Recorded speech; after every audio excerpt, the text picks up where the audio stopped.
নবী সাল্লাল্লাহু আলাইহি ওয়াসাল্লাম মেরাজে গেছেন, দেখেন এক মুহূর্তের মধ্যে সবকিছু ঘটে গেছে, এক মুহূর্তের মধ্যে।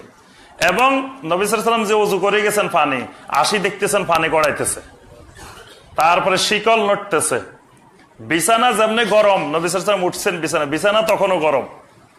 এই জাতীয় যত কথা আছে এই সবগুলা সম্পূর্ণ বানোয়াট মিথ্যা কথা, জাল হাদিস। বরং মেরাজ সংগঠিত হওয়ার ব্যাপারে কতক্ষণ সময় লাগছে এই ব্যাপারে স্পষ্ট একটা হাদিস আছে। হাদিসটি মাজমাউজ জাওয়ায়েদ আল্লামা হাইসামি রাহমাহুল্লাহ এই হাদিসটি সংরক্ষণ করেছেন। হাদিসটির মধ্যে আছে যে নবী সাল্লাল্লাহু আলাইহি ওয়াসাল্লাম রাত্রের প্রথম ভাগে গেছেন, রাত্রের শেষ ভাগে ফিরে আসছেন।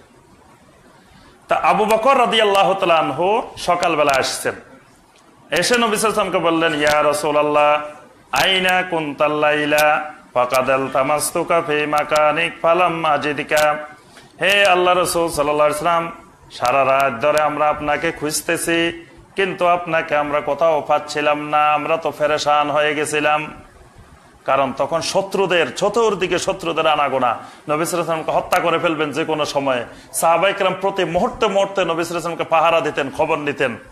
পুরা রাত ধরে নবী সাল্লাল্লাহু আলাইহি ওয়াসাল্লামকে পান নাই, রাত্রের প্রথম অংশ থেকে শেষ অংশ পর্যন্ত পান নাই।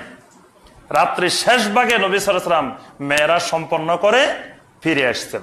তাহলে বোঝা যায় মেরাজ এক মুহূর্তে হয় নাই, মেরাজ একটা রাতে সংগঠিত হয়েছে। এজন্য আল্লাহ পাক বলছেন সুবহানাল্লাযী আসরা, যে তিনি সেই সুবহান আল্লাহ যিনি তার বন্ধুকে রাত্রিকালীন ভ্রমণ করিয়েছেন। আসরা মানে, ইসরা মানে রাত্রিকালীন ভ্রমণ, ভ্রমণটা দিনে হয় নাই, ভ্রমণটা রাত্রিকালীন ভ্রমণ। তো কিন্তু আমরা জানি যে এটা এক মুহূর্তের মধ্যে সব হয়ে গেছে, সব নড়াচড়া করতেছে। এই এক মুহূর্তের মধ্যে হওয়া এই কথাটা জাল হাদিস, এটা মিথ্যা কথা। আচ্ছা, 25 নম্বর জাল হাদিস, খুব মজার জাল হাদিস। এই মজার জাল হাদিস আজ এক সপ্তাহ ধরে আমি প্রায় 10-15 জন আমাদের বড় বড় দামি দামি বক্তার ওয়াজ শুনছি। সেটা হলো আল্লাহ রসুলের সাথে হরিণীর ঘটনা। এইটা জানে না আমাদের দেশের কোনো শিশুও নাই, যুবকও নাই, বৃদ্ধও নাই।